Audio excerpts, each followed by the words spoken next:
একটি কথা আপনাদেরকে আজকে আমি বলি, আমি যেভাবে চিন্তা করি পুরো বিষয়টাকে, আমার সাথে অন্যায় হয়েছে, অবিচার হয়েছে, আমার পরিবারের সাথে হয়েছে, আমার বাবাকে হত্যা করা হয়েছে, আমার মার সাথে অন্যায় করা হয়েছে, তাকে অত্যাচার করা হয়েছে, আমার ভাই মৃত্যুবরণ করেছে এই অত্যাচারের কারণে।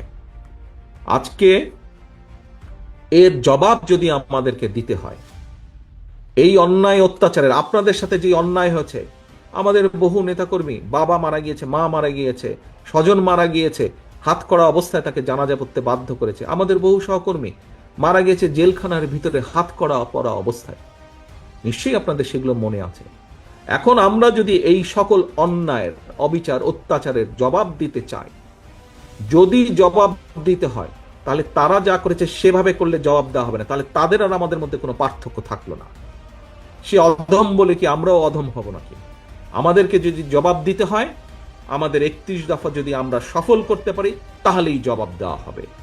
দেশি এবং বিদেশি ষড়যন্ত্রকারী যারা, যারা দেশি এবং বিদেশি ষড়যন্ত্রকারী, যারা চায় না এদেশে গণতন্ত্র প্রতিষ্ঠিত হোক, যারা চায় না এই দেশের মানুষ রাজনৈতিকভাবে এবং অর্থনৈতিকভাবে সফল হোক, স্বাবলম্বী হোক, যারা এটা চায় না, আমরা যদি 31 দফা সফল করতে পারি, তাহলে মানুষের ভোটের অধিকারকে প্রতিষ্ঠিত করতে পারি, তাহলেই তাদেরকে আমাদের জবাব দেওয়া হবে।